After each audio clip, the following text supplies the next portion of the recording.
Folks, there's not a deeper team in the NBA right now. And they got arguably one of the top 3 coaches. I'm going to say this right now. Houston is a legit, I'm saying this, a legit threat to win the NBA title. I'm not saying it like because they're the second favorite odds. I'm saying like in a 7-game series, I think Ime Udoka can outcoach Mark Daigneault. And they got just as much depth. Betting above the rim, only on SportsGrid.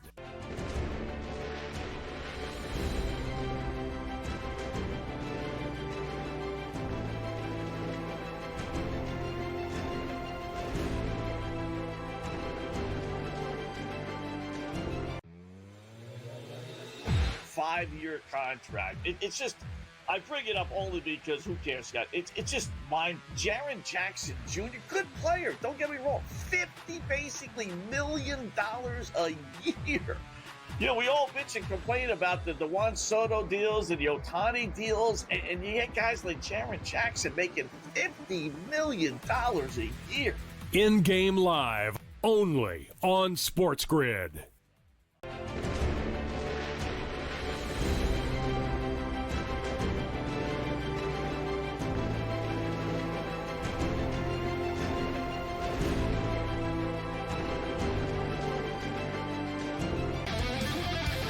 Tony Gwynn had 107 career at-bats against Greg Maddux. Never struck out once. Oh, that's nuts. In 107 times. 107. Cam, if you took the modern player and said, are you going to face Maddux 107 times in a row? Like Vlad Guerrero Jr. and these guys, they'd strike out like 62 times type thing. Exactly. They'd be like 80 times. They'd be like whiffing. Sports Rage tonight, only on SportsGrid.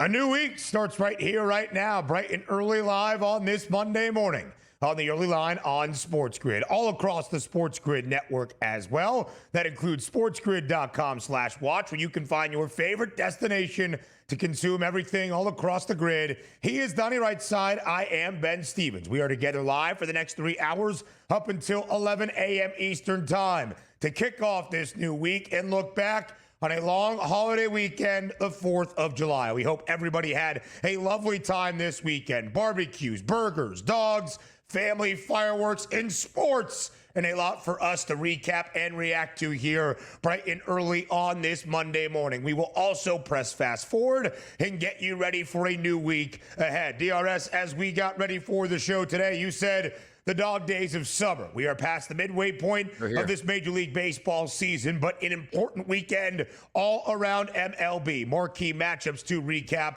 for you as we are now just a week away from the All-Star break, 8 week from tonight in Atlanta, the Home Run Derby, 8 week from tomorrow evening in the A. That would be the Midsummer Classic, the 2025 MLB All-Star Game. The WNBA All-Star break approaches, and now we're under a week away, DRS, from when the rookies for the first team, that being the LA Chargers, show up for training camp.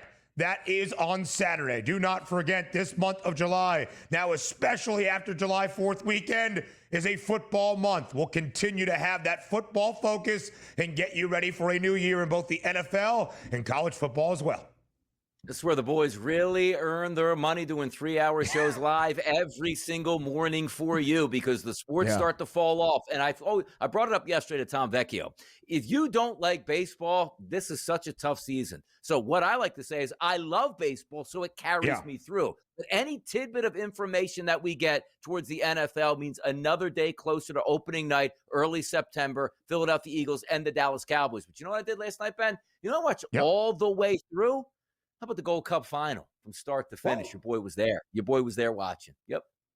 A month of football, in other terms. We'll talk about the Gold Cup final in Houston. Not a great night for the United States, but plenty to learn before we get ready for next summer. And the World Cup is hosted here in the Americas. But official yesterday, DRS, July 6th, the official start of the new year in the NBA. All the free agency moves and the blockbuster deals that we have seen. You could officially ink that bottom line yesterday. So for the first time ever in NBA history, a historic 7-team trade that included officially Kevin Durant, now a part of the Houston Rockets. You see every team involved: the Suns, Rockets, Nets, Warriors, Hawks, Lakers, and T-Wolves. Again, the headline: Kevin Durant is in Houston, Jalen Green and Dylan Brooks in Phoenix. Yeah, and we take a look at the trade and how it went down, right? Phoenix got their players back. Houston got Kevin Durant. And then it looks like, 5 teams got bums and cash to help facilitate the trade. That's the way the NBA works. How about that? And Clint Capella, of course, part of a sign-in trade, making his way to H-Town. Come on, Maliwatch, who the Rockets drafted 10th. For Phoenix, also involved in that trade. All right, Major League Baseball from the weekend. That was a Subway Series here in the Big Apple. The New York Mets took the opening 2 games, turning around their season perhaps in early July.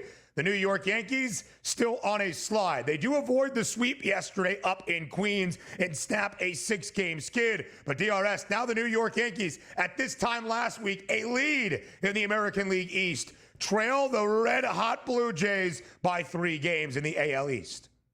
Go on a long losing streak, and a division rival goes on a long winning streak. That's exactly how your lead evaporates, and that did for the Yankees. If you were looking at them last week, hey, first place Yankees, oh no, they're a few games out of first place because how well Toronto has been playing. They did salvage a game yesterday against the Mets, who the Mets basically were throwing a bullpen game. You better win that game if you're the Yankees, but at least getting back in the win column, maybe they can start something, but a disastrous week in the AL East for the Yanks. A homer yesterday for Aaron Judge, and helping his pinstripe snap that 6-game slide. He's got 33 this year, but still trailing Cal Raleigh. That would be big dumper for the most around Major League Baseball. The Blue Jays, by the way, as DRS alluded to, winners of 8 straight. Plenty more from the MLB weekend that was a little bit later on. How about the championships Wimbledon in 2025? Early on in the opening few rounds, DRS, known for its upsets, but still the big guns all there, both in the women's draw and on the men's side, as quarterfinal action begins tomorrow. Yesterday, in the round of 16, Carlos Alcaraz winning in 4 sets to advance. Jannik Sinner in action today. He's the number 1 player in the world and the 1 seed. And in the women's draw, Aryna Sabalenka, a minus money favorite and looking oh so dominant so far on the grass at the All England Club. Are the top 4 men's seeds still alive, Ben? Do we have confirmation on that? Because I don't know. I believe so, DRS, if I'm not mistaken. Well, I think so. Yeah. All right. So if the top 4 seeds are still there, your boy told you at Wimbledon, why do we watch the men's draw? Just have a final 4 here, and let's just get on with it here. Until I'm proven wrong, Ben, tell me this. Don't you dare get me the top 4 seeds in the semifinals at this point? Come on now. Don't do it to me. I don't want to take a victory lap. Somebody get knocked off, please. We can't have DRS taking victory laps in tennis at Wimbledon, but right now we do seem like we are on track for a rematch of what we saw in Paris. Carlos Alcaraz, the favorite at plus 120, just a quarter in front of Jannik Sinner, world number 1 at plus 145. Some changes yesterday in Major League Baseball after being swept over the weekend by the Boston Red Sox. The Washington Nationals are cleaning house. They fired GM Mike Rizzo and manager Dave Martinez, who had been there for 8 years, DRS. Davey Martinez, a part of the club, of course, that led the Nats to a World Series back in 2019. Yeah, and you know what's the shame of this all, too? Like, the general manager gets fired. He only acts on what the ownership group wants. Let's just say over the past 10 years, the Washington Nationals never made a trade or lost a superstar on their team due to free agency. You know where they would be? Probably multiple world championships, and everybody would be happy. But the ownership group that thought, we don't need Bryce Harper. We don't need Juan Soto. We don't need Max Scherzer. We don't need, look at all of the superstar stud players that left that franchise here. It's on ownership. It's not on the general manager, and it's certainly not on the coach or manager himself. Yeah, a World Series in 2019, DRS, and every year since, no more than 71 wins. Again, the Midsummer Classic, the All-Star break, coming our way next week in MLB. We learned the starters late last week. The entire team's announced yesterday. Clayton Kershaw will represent the National League on a Legends pick. 19 first-timers will make their way to the ATL as well. Yeah, I wonder what this, like the Legends pick. Can we pull like Barry Bonds, some guys from the past, just have a couple swings up there? Why don't we just include that as well? But Clayton Kershaw, deservedly so. Get your flowers. Maybe the last season is going to pitch in Major League Baseball. Certainly one of those all-star games. It doesn't mean anything. If the fans want it to happen and the fans enjoy it, then let's do that. All-Star break in the W coming our way, not this upcoming weekend, but the one following in downtown Indianapolis in Indiana. 3 Fever players will be represented, 3 rookies, 2 other first-timers. WNBA All-Star Game is July 19th. Yeah, come on now. Move it to South Beach. Add that sizzle. Add that pizzazz. Everybody wants to go there. And how about this? I did hear complaints about, we do make it to the All-Star Game. We get like $2,500 to play in it. That's pretty good. That's pretty good. I mean, listen, incentives are incentives. Yesterday at the Gold Cup final, that DRS watched all 90 minutes of his Americans, Team USA, going down to Team Mexico. Mexico winning the Gold Cup for a second consecutive time, a 2-1 winner. It was the U.S. scoring first DRS in the 4th minute, but unable to find the back of the net the remainder of the time. Yeah, and by the way, like if you watch like European soccer, Brazil, Argentina, like it's a beautiful game. You watch Mexico and U.S., it is really a football/rugby game, and I kind of enjoy that there. The animosity is fantastic between the two. It's great passion all the way through. No doubt a rivalry. El Tri, courtesy of Edson Alvarez in the 77th minute, winning their second consecutive Gold Cup. A missed handball about 10 minutes prior. What are you going to do? More on the early line up next.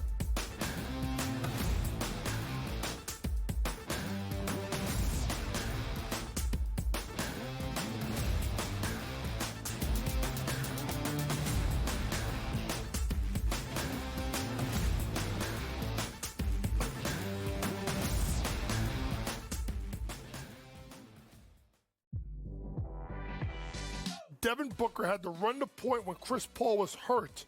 And we're like, Devin Booker's a point guard. Devin Booker's not a point guard. Neither is Jalen Green. So I need to know, once you get rid of Bradley Beal, who cannot be on that team, who is the point guard? And then I think as a 6th man, I actually don't mind it with Jalen Green. Betting above the rim. Only on SportsGrid.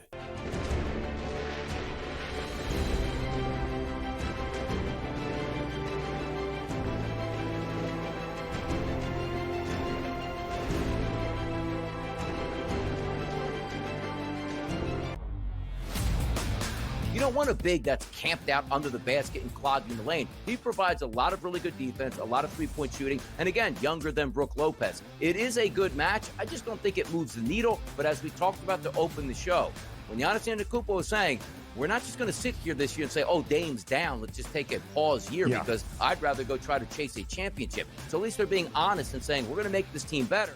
The Early Line, only on SportsGrid.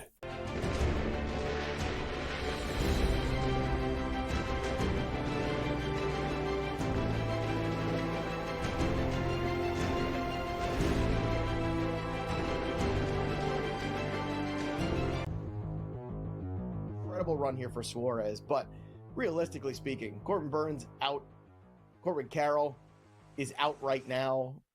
This is not a contending team, especially in that division where you've got the Dodgers and the Padres and the Giants. It's just too much to bear. The Diamondbacks would be smart to let Jordan Lawler play every day, see what he is, and then probably move on from Suarez. Fantasy Sports Today, only on SportsGrid.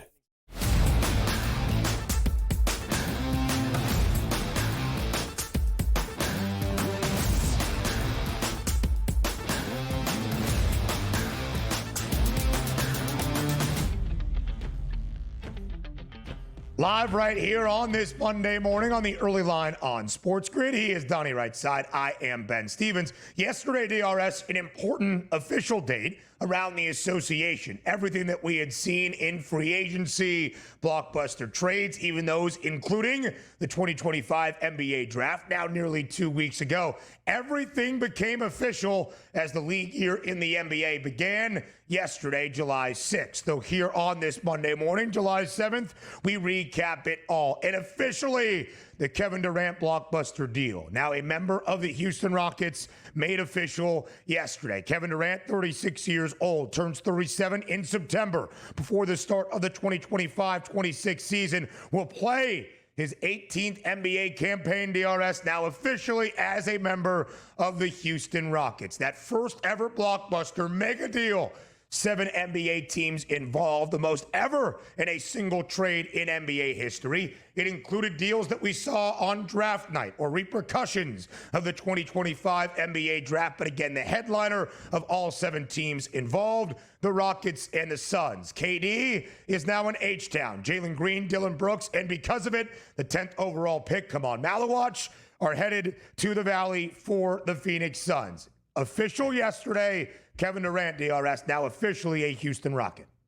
I like the move for the Phoenix Suns and also Houston. Houston thinks they're in that championship mode. Do I think it's going to turn into a championship? No, I don't. I thought they were on a really good path, but they are a better team right now than they were before they made that trade, which means you're pressing those chips in the middle of the table over the next 2 to 3 years to see what you can get out of Kevin Durant. But also Phoenix, it was understood they just needed a jump start. They tried. New ownership comes in, blows out the coaching staff. Let me take control of this. Let me get superstars in here. Let me get my own big three. It didn't work. Tore it all down. That's what you're supposed to do. Don't ride this thing out to see if it's going to work. We already know it didn't work here. As for the other teams that just facilitated, my guy David Big Body Roddy out here. You got Rocco Zikarsky in the trades here. It's crazy. It's almost like the make-up player names here that you use in NBA 2K. But the two main components in here, Phoenix and Houston, I think if both of these teams sit back and say, you know what? We did well for each other, and that's pretty rare. Usually it's like that team got robbed on that deal, like some people are saying with Luka Doncic going to the Los Angeles Lakers. I don't get that feeling from this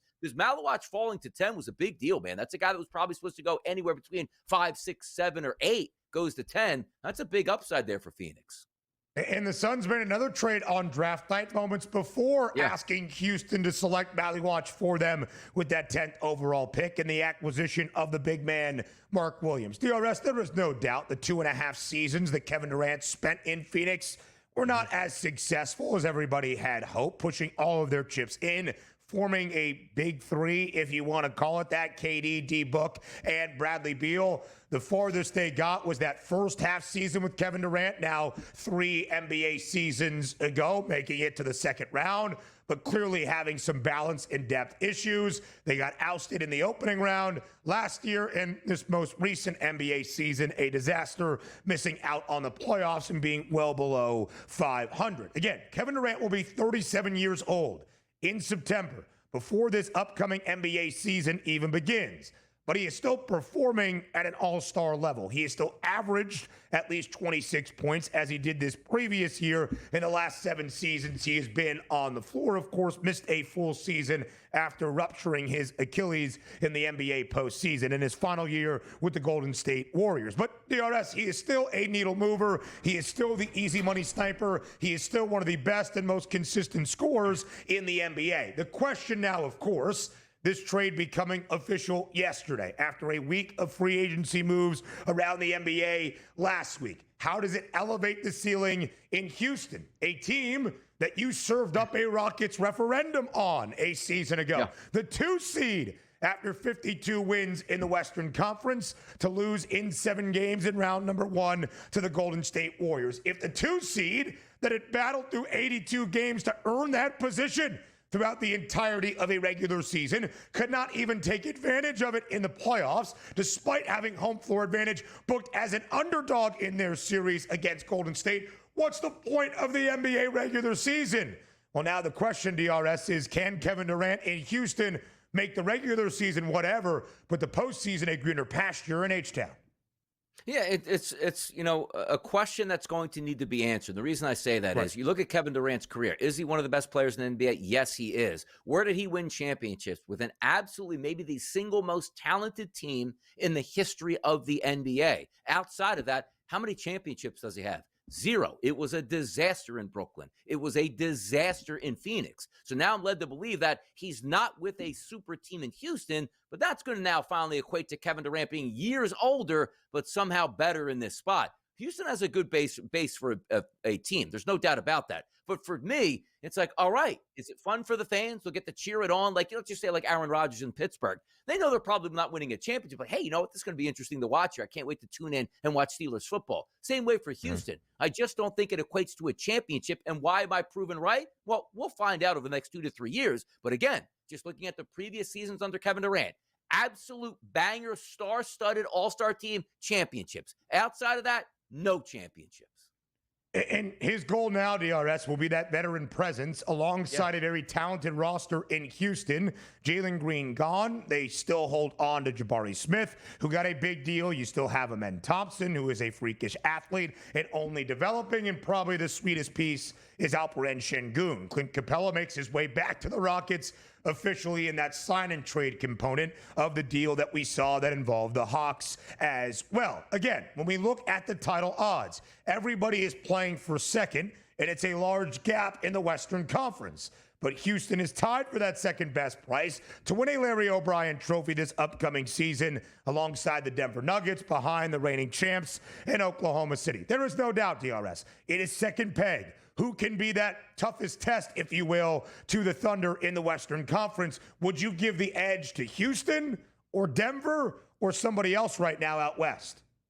I think they're all in the same boat, to be honest, which is the problem, right? Where you're clear ahead with the Thunder being the best team, and now you try to focus on who else is next. That's a gauntlet you're going to have to run through here. So, the Denver Nuggets are right in there. Obviously, we're talking about the Houston Rockets, and then you take a look at the Lakers, have a better in-shape Luka Doncic here and another year under the belt. Still worried about the Timberwolves and a veteran presence in the Clippers. So how much the Rockets improve their stance, we'll find out, but they're right in the mix with everybody else for that 2-3 seed in the West for me.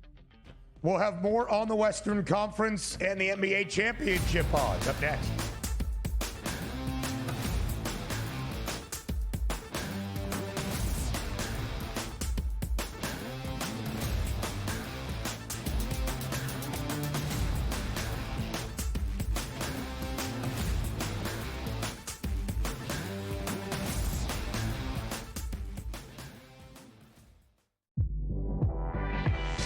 Folks, there's not a deeper team in the NBA right now. And they got arguably one of the top 3 coaches. I'm going to say this right now. Houston is a legit, I'm saying this, a legit threat to win the NBA title. I'm not saying it like because they're the second favorite odds. I'm saying like in a 7-game series, I think Ime Udoka can outcoach Mort Dagnall. And they got just as much depth. Betting above the rim. Only on SportsGrid.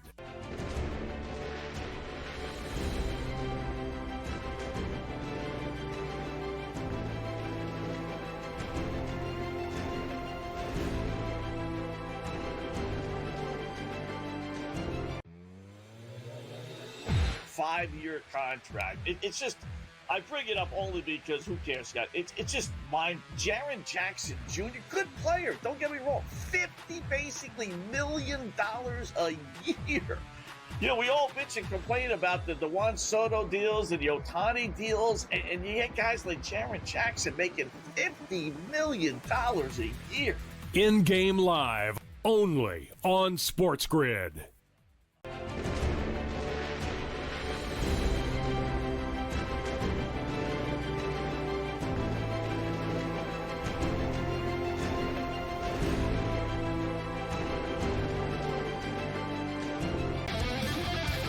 Tony Gwynn had 107 career at-bats against Greg Maddux. Never struck out once. Oh, that's nuts. In 107 times. 107. Cam, if you took the modern player and said, are you going to face Maddux 107 times in a row? Like Vlad Guerrero Jr. and these guys, they'd strike out like 62 times type thing. Exactly. It'd be like 80 times. It'd be like whiffing. Sports Rage tonight. Only on SportsGrid.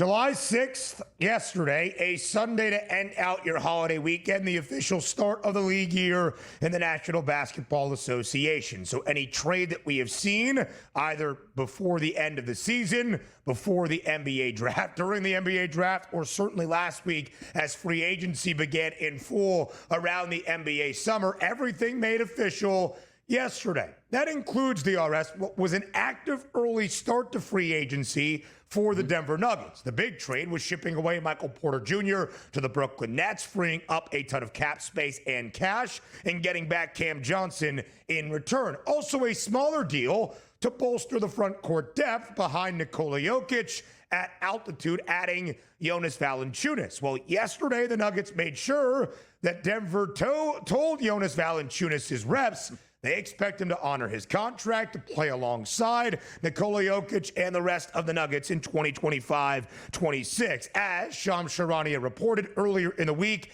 the Greek team, I'm not even going to try, a Greek basketball team pursued Valanciunas as well. But they want him there at altitude, not a guy, DRS, that elevates the Denver Nuggets or makes the Nuggets more of a contender in the Western Conference, as we showed you those odds. But it was a busy week for Denver, trying to become that championship contender once again, and making sure that in this new era, new head coach David Adelman, that did well with the interim tag, and the Nuggets, frankly, looked like the best test, perhaps, in the Western Conference for Oklahoma City, that everybody knows Denver is fully in, trying to maximize that championship window of Nikola Jokic.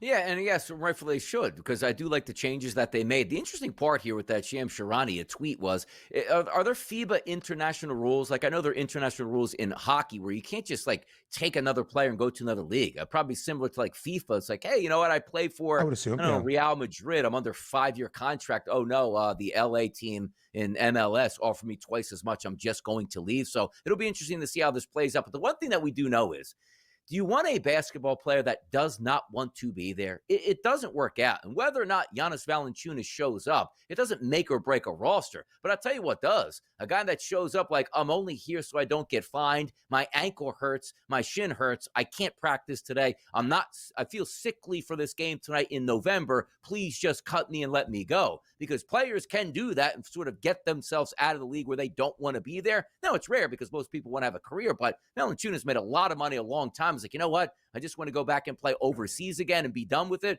That's an interesting one to let it play up. Like, you better show up on time. All right, I'll show up. I'm out of shape. Pay me my money. I'll sit here, and hopefully at the end of the year, you'll cut me or sometime during the season, and I can just go where I want to go. That's interesting to watch it play out. Again, Jonas Valanciunas has been doing this for a long time. He is 33 years old. He has played 13 NBA seasons. This past year, he started with the Wizards, was traded to the Sacramento Kings, now dealt from the Kings to the Denver Nuggets. This previous season, DRS in overall averaged 10 and 7.7, that being rebounds. Again, is he a 15 and 10 guy? Is he a starter any longer in the NBA? Nope. No. Does it matter what Jonas Valanciunas ultimately does with his NBA or basketball future? Probably not enough that we would say, oh, now I'm selling my stock on the Nuggets to win a Western Conference crown or an NBA championship, but a nice piece there, of course, for Nikola Jokic and Denver. I think when you look at the Nuggets, I asked you, who do you give the edge? Houston, Denver, somebody else, the LA Lakers, or others around the Western Conference. If I had to pick a team right now, DRS, that I think is the second best contender beyond Oklahoma City, that would be Denver, a team that took the Thunder to 7 games in that second round. And I like what they have done early here in this offseason with a new front office and a new head coach guiding the way in David Adelman. I would give the edge to Denver in front of Houston, despite both teams having the same price at plus 850 to win an NBA championship. Yeah, we can say it. Same thing as we take a look at like the Minnesota Timberwolves. I think they'll be right in. Also, like, don't count out the Los Angeles Lakers, because I do think Luka Doncic might come back in the best shape of his career, which means he'll be on an MVP level. If LeBron James can be that wingman now, he can do that. And the one thing that we screamed at last year, like the Lakers, like, you have to at least get an able-bodied center.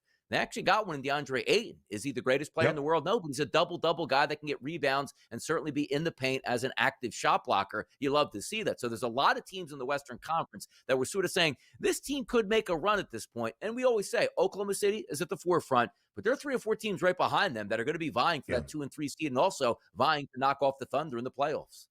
No doubt about it. Also a 2-player race, it would seem right now in the early MVP odds. Shai Gilgeous-Alexander won it this previous season. Nikola Jokic looking for his 4th trophy in the last 6 years. I would also keep an eye on Luka. MLB recaps from the weekend next.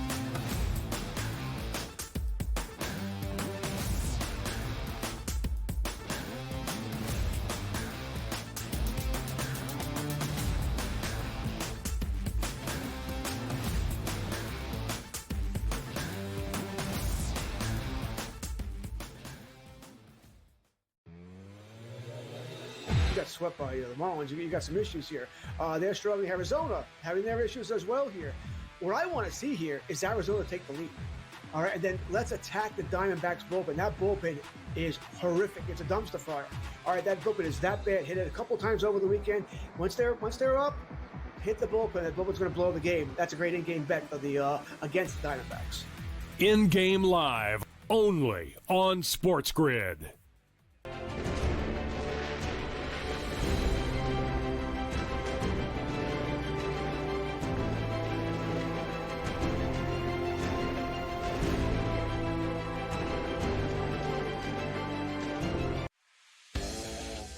I will keel over if they trade LeBron James to anyone. He is not leaving Los Angeles with all of his entertainment company, production studios, movies, TV shows, podcasts, everything that he does. This guy is stuck there like glue for the rest of his life. He's not leaving Los Angeles even when he's done playing. Pharrell Coast to Coast, only on SportsGrid.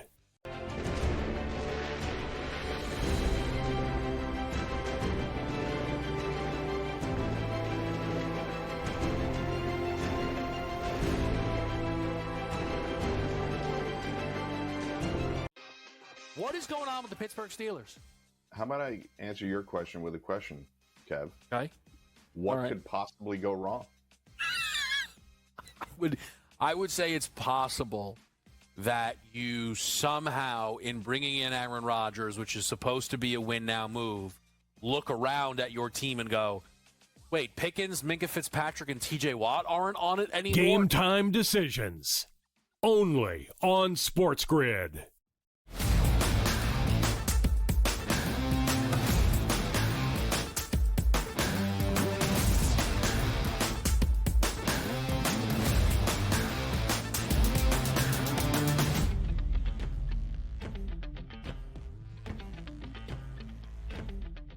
Weekend headlines from around Major League Baseball to get you caught up on and react to bright and early on this Monday morning. Independence Day, America's birthday, the 4th of July, and a full weekend slate for America's B-Day and America's pastime. It always feels like DRS, July 4th weekend, we get a little bit of an uptick in MLB, and especially beyond, it is the dog days of summer. Not much action elsewhere in the sports landscape, so a focus on that baseball diamond. We are past the midway point of this MLB season. Do not be fooled. By the time we get to the All-Star break next week, we're only going to have about 65 or 70 games or so left around this Major League Baseball campaign. So as we look back on the weekend that was, a lot of our sites tuned in on the Big Apple, a Subway Series for the second time this year between the two New York teams, the Yankees and the Mets. This one at Citi Field, the first one up in the Bronx. And this weekend, DRS, the Mets take 2 of 3. New York taking the opening 2. The Pinstripes yesterday avoiding a sweep and snapping a dismal 6-game slide. The Yankees winning yesterday 6-4. Aaron Judge, a long ball. He's got 33 home runs this year. The Yankees desperately needed to avoid that sweep on a Sunday up in Flushing. They do. But DRS, the Yanks' outlook right now atop the American League, atop the American League East, not exactly favorable as we end out the holiday weekend. No, and Clark Schmidt down now with Tommy John surgery. Like, Yep. the things are just getting tough on pitchers here, specifically in the Big Apple. Yesterday, almost like a bullpen day for the Mets, with the Yankees were lucky with. But how about this? Did you see the play where Volpe flips the baseball up, drills Aaron Judge in the eye with crazy. it? Blood comes down, swollen. I was thinking yesterday, like, if Aaron Judge sits this game out, what are the Yankees actually going to look like? But how about the past 2-3 weeks? The Yankees were stone cold under players. How about all 3 games in the Subway Series? Each went over the total, and the Yankees, just needing a win in the worst way, finally salvaged one on Sunday to just stay 3 behind now of the Toronto Blue Jays. Opening the show, we talked about, like, the ebbs and flows of a season. Boy, the Yankees looked like they were just in cruise control, and all of a sudden a car crash, and now they're 3 games back in the AL East and getting injured at the same time. But you needed a win somewhere to start. You're 3-7 in your last 10 games. You finally picked up a W. Where does that win streak start? Because most teams, you want to go, Ben, into the All-Star break on a good note. Even if you lost 10 straight games, but you've won the final series and you picked up 3 wins, like, okay, decompress second half. You don't want to be the Yankees to go under 500 this week and drop more than 3 games back, because you then sit at the All-Star break, Ben, and say to yourself, what happened? Like, we were supposed to run away with this, and now somebody is running away from us. Yeah, no doubt about it, DRS. And we'll compare what is happening in Toronto to what is happening up in the Bronx in just a matter of moments. But let's compare these 2 New York teams who really, Donnie, the main headline entering the Subway Series, with both teams playing really poor baseball as of late. That's the same story for the Pinstripes. They are now 49-41. On June 12th, they were 42-25. They had a 4.5-game lead in the American League East. They have lost 16 of their last 23. They now trail the red-hot Blue Jays by 3 games in the American League East. The Mets entered this weekend, DRS, on a really bad skid as well. Also June 12th, 45-24, the record for the Amazons. It was the best in Major League Baseball. They then ended out June 3-13. They lost their opening game of a doubleheader against the Brew Crew to start off July. They won the final 2 games against Milwaukee, the first 2 games against the Yankees. Their own 4-game win streak that was desperately needed to start this month and through the holiday weekend came to a close yesterday. But for the Mets now at 52-39, I would say a much better feeling around the Amazons entering this new week in Major League Baseball. Still trailing the Phils, though, by 1.5 games in the National League East. Yep, and again, the Phillies and the Mets will bounce back and forth with each other. It looks like they're really just separating themselves from the rest of the division. The Atlanta Braves are an absolute mess. The Marlins are playing fun baseball, finally losing another game yesterday. But just get back on the Mets. They're going to have to make moves at the deadline. They're going to have to pick up pitchers. But I'm going to say this repeatedly right up to, 3 weeks before that trade deadline actually hits. The superstar pitchers are going to be such a commodity on a bad baseball team trying to give them up, because everybody seems like they're like, look at the divisions around here in the fight for the wild card race. Do you think a team in the wild card race is going to give up their ace and tell their fan base, hey, we were a game back of the wild card, but we just traded our best player for a couple kids you won't see for 5 to 6 years? It's hard to get those players. Like, hey, Alcantara might be on there from, on the list from the Miami Marlins. It's not as if Alcantara's pitching like he's a Cy Young again. Like, this guy's coming back from an injury, just trying to find his way back. And that might be the best of it on the market. Yeah. It's a good point, DRS. Again, we have talked about it the last few years with the expanded playoffs in Major League Baseball. So many more teams are in contention for the final few wild card spots. We don't have the stereotypical sellers at the deadline that are already focused on how they are spending their winter and what golf plans they have, still trying to maybe stay around that race. The Atlanta Braves will be a team to monitor. They host the All-Star festivities next week in the A. Swept this weekend by the Orioles. Atlanta, 39-50.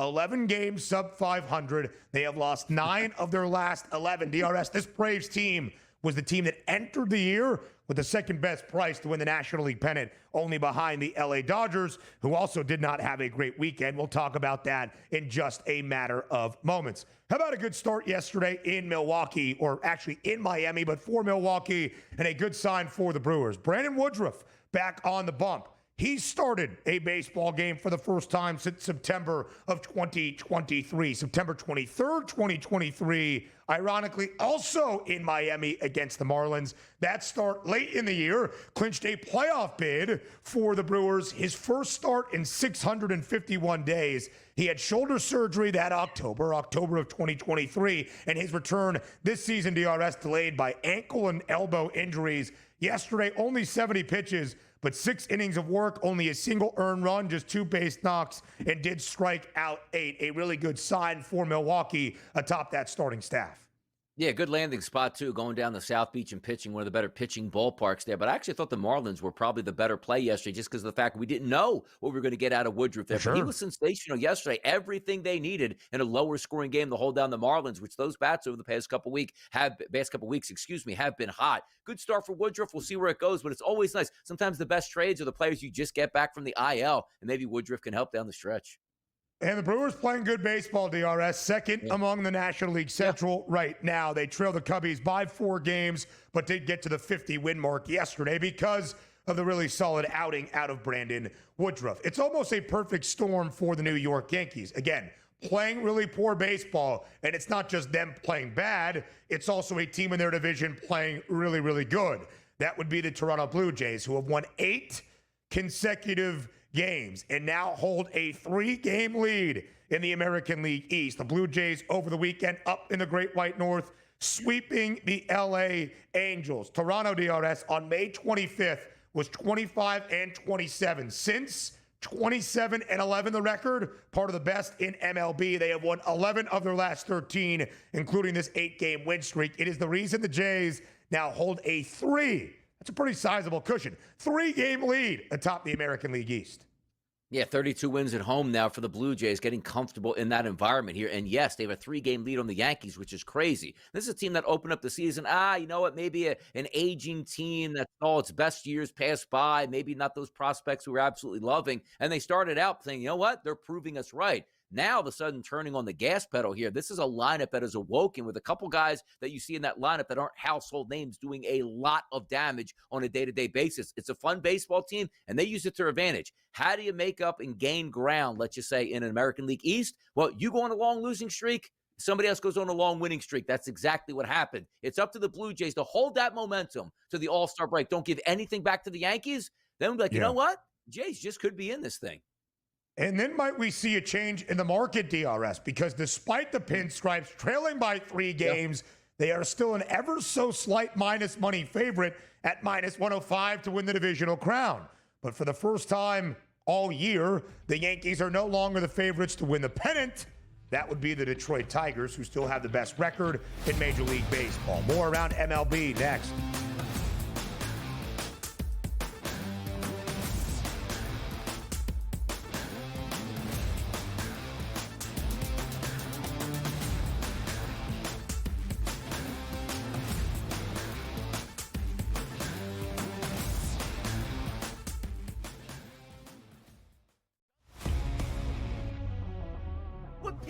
Armstrong on the mound to see what he does. Like, Ohtani, just by himself at the plate, is the best hitter in Major League Baseball. Let's just say, keep it in the National League at this point. He's the MVP. So I can't wait till he pitches 6 innings, gives up 5 earned runs. Time they go like, I don't know if he could be the MVP now. Oh, no, he's still hitting 300 with 45 jacks and just pitched 6 innings in a Major League Baseball game. And people are going to hold that against him. Pro Baseball Today, only on SportsGrid.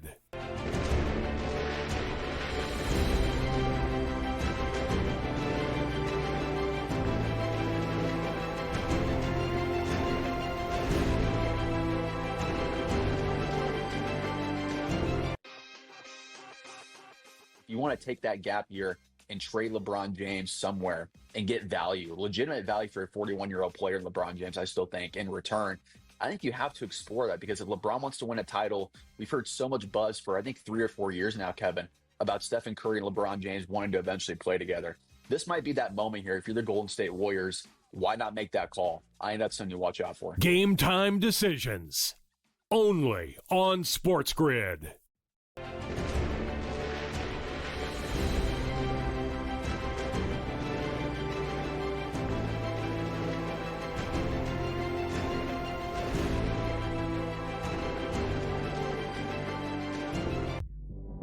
Saying I like their odds because I think they're insane at this point, but I do think they are a very viable option. I don't even think their odds are that insane, honestly. They won 64 games.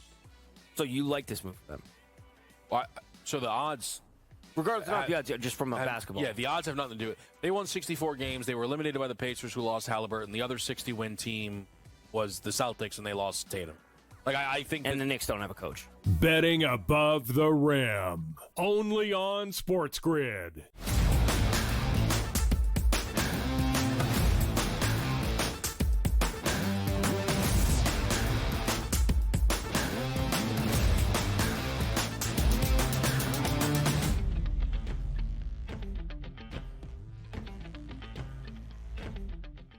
Weekend MLB headlines from the holiday weekend, America's pastime throughout America's B-Day and the long celebration. DRS, let's dive even deeper into the Blue Jays, who did sweep the Angels this weekend, a part of an 8-game win streak. Every win for Toronto in Toronto by just a single run. There you see the scores from this past weekend. And again, when we talk about this Blue Jays side, who now has a 3-game advantage atop the American League East, 3 games in front of both the Yankees and the Tampa Bay Rays. It was a Blue Jays team that was sub 500 nearing the end of May. On May 25th, 25 and 27. A slow start this year for the Jays.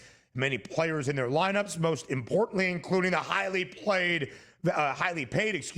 Vladimir Guerrero Jr. Since that point on May 25th, 27-11, the overall record, 8-game win streak, 11 wins in the last 13 games for the Blue Jays, and because of it, they have that 3-game advantage, 52 and 38. The Yankees now at 49 and 41. But you see that World Series price in the pennant number on Toronto. Again, when you look around the American League just in general, the Tigers, the favorites now at plus 270, still the best mark in baseball, but now moving past the Yankees, who the struggles at least making the odds makers slide those odds accordingly. The Astros have been lights out really since the end of May, plus 360 the price on Houston, and the Jays at 8-1 number, 4th best around the AL. Donnie, what is your updated outlook on Toronto given this recent great form?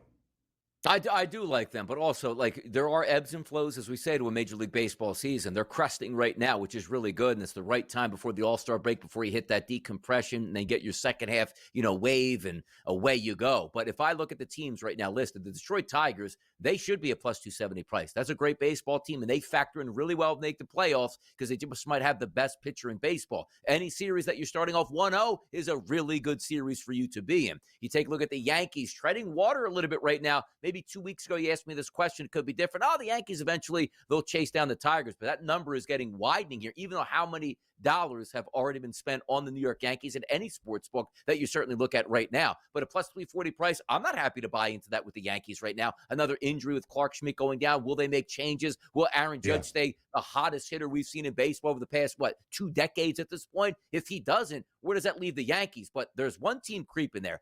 Yes, the Blue Jays are an 8-1 price. They're a fun team. But do I think they end up winning the pennant? No, I don't. The Houston Astros, man, they are lying in wait right now.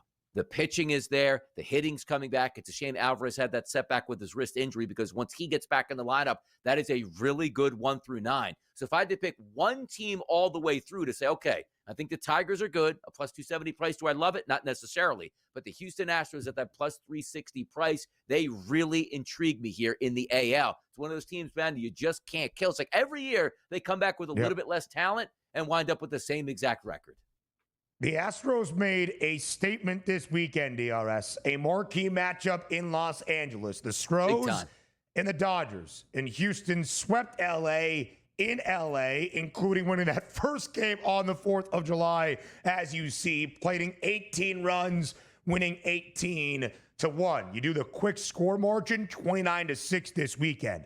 The Astros 31-27 at the end of June. They are now 55-35 DRS. They are 24-8. Excuse me. At the end of May, they were 31-27. So they are 24-8 through the month of June and now into early July. That is the best mark in Major League Baseball by a considerable amount of games. And the Dodgers were playing great entering this weekend set. They had won 14 of 17. LA still that best record in the National League, but now only a half game in front of Houston, and DRS a full game behind the Detroit Tigers, who have that best record in all of Major League Baseball. A statement made this weekend by Houston in Los Angeles, to say the least.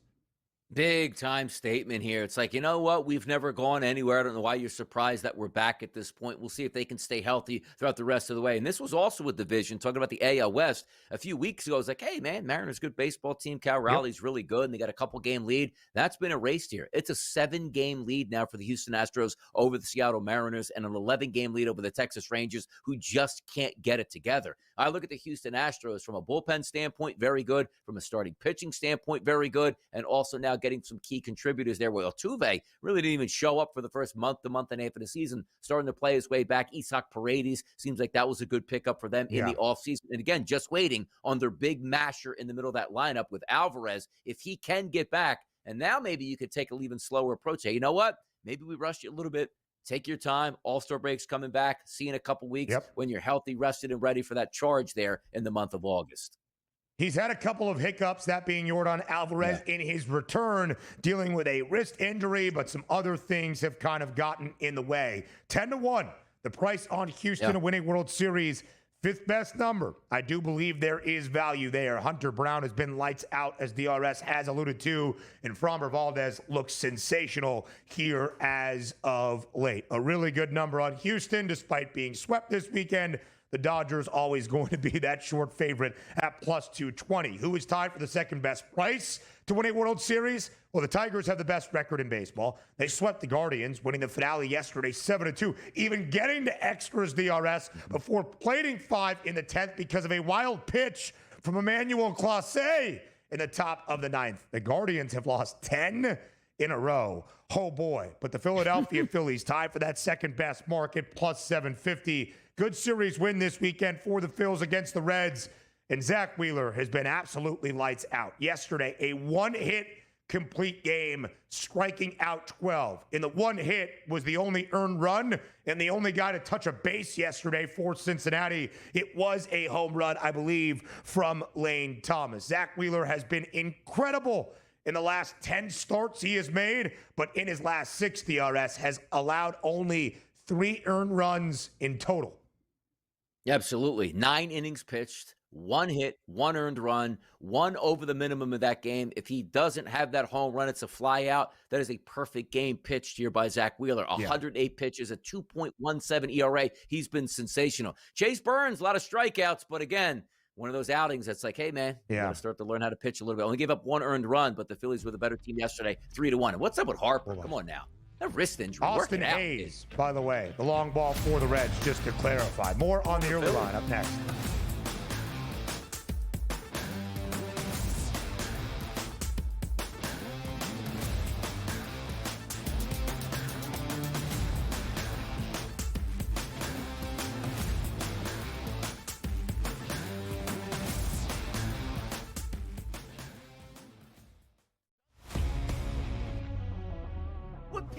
Armstrong on the mound to see what he does. Like, Ohtani just by himself at the plate is the best hitter in Major League Baseball. Let's just say keep it in the National League at this point. He's the MVP. So I can't wait till he pitches 6 innings, he gives up 5 earned runs. Time they go like, I don't know if he could be the MVP now. Oh no, he's still hitting 300 with 45 jacks and just pitched 6 innings in a Major League Baseball game. And people are going to hold that against him. Pro Baseball Today, only on SportsGrid.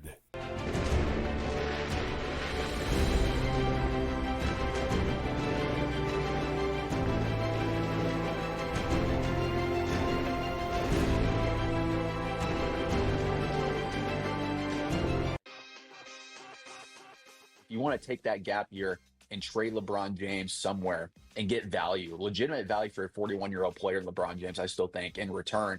I think you have to explore that because if LeBron wants to win a title, we've heard so much buzz for, I think, 3 or 4 years now, Kevin, about Stephen Curry and LeBron James wanting to eventually play together. This might be that moment here. If you're the Golden State Warriors, why not make that call? I think that's something you watch out for. Game time decisions, only on SportsGrid.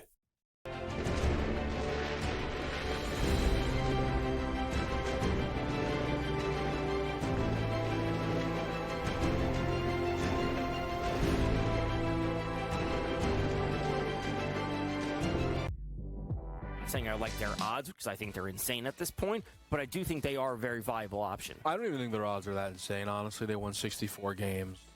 So you like this move for them? Well, so the odds Regardless of the odds, just from basketball. Yeah, the odds have nothing to do with it. They won 64 games. They were eliminated by the Pacers, who lost Halliburton. The other 60-win team was the Celtics, and they lost Tatum. I think. And the Knicks don't have a coach. Betting above the rim. Only on SportsGrid.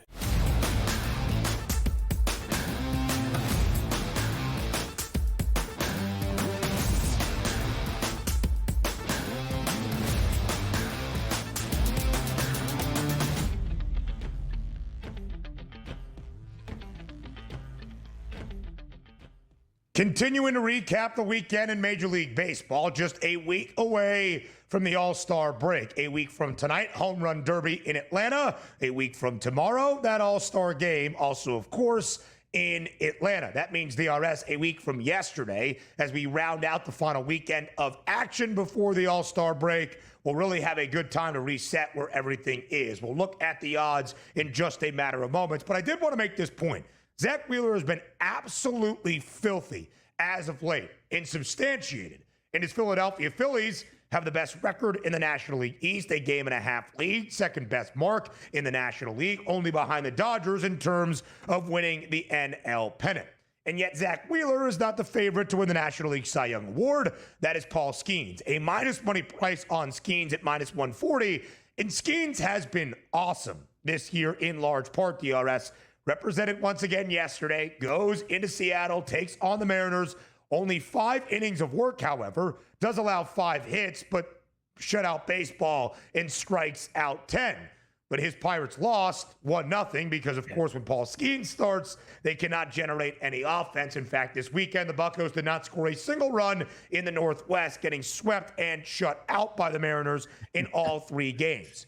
Minus 140 the price on Skeens, plus 105 the number on Zach Wheeler. Is it worth a bet on Wheeler, knowing what he is doing and how much better his Phillies are than that of the Pirates?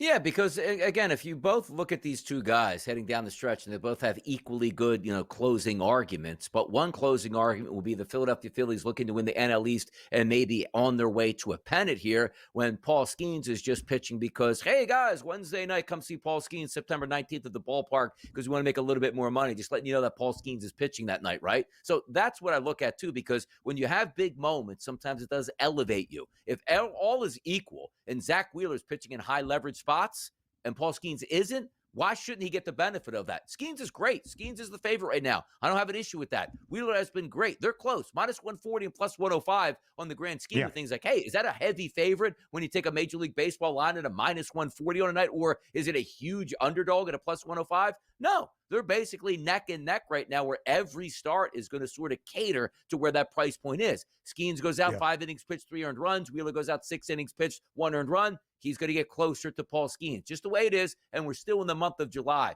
A lot more starts, a lot more high leverage situations for Zach Wheeler. We'll see how that goes.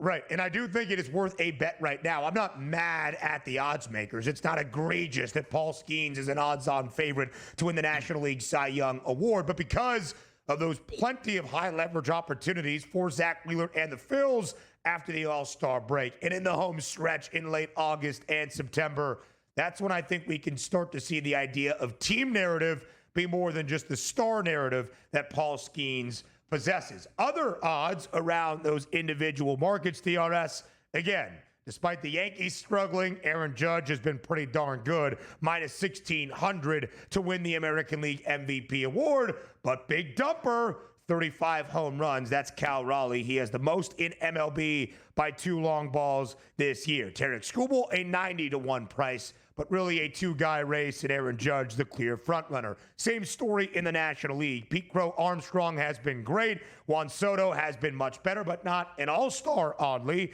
for the National League. Kyle Tucker has been great in Chicago. Seiya Suzuki, 25 home runs, 75 RBIs, the most in MLB. Also not a National League all-star for the Cubbies. But everybody looking up at Shohei Ohtani, that price continues to get stronger and stronger, DRS, by the week. As Ohtani gets more and more comfortable on the bump, it's now minus 1,450. outside long-term injury, both Aaron Judge and Shohei Ohtani will win the MVP awards in the respective leagues here. Aaron Judge is probably going to hit 350 by the time it's all, which is incredible for a power hitter. And then you look at Shohei Ohtani, who is now being lengthened on the mound here. 1 innings now to 2 innings, looking good post All-Star break. He will be a starter once again, which will lengthen his odds as well. If you are pitching and one of the best hitters in baseball, you're automatically going to be the MVP. I don't want to hear from, it's not fair that Ohtani gets the pitch and Pete Crow Armstrong doesn't. You know what? We can remedy that. Pete Crow Armstrong can pitch as well if he wants to. You know what I mean? It's baseball. You can do whatever you want. But Ohtani does it at a high level. Those two guys are sensational. 2 of the best in the business, and rightfully so. Heavy, heavy favorites. The Yanks again, they are struggling. And for the first time basically all year, no longer the favorites to win the American League pennant. How about the Dodgers, who were swept this weekend at home by the Astros? No, they're still a ridiculously short price, nearing even money at plus 115. Phil's second best number. Mets finding their footing. Cubbies, of course, going to be in a good position. They can hold on to win the National League Central. Hour number 2 comes your way up next.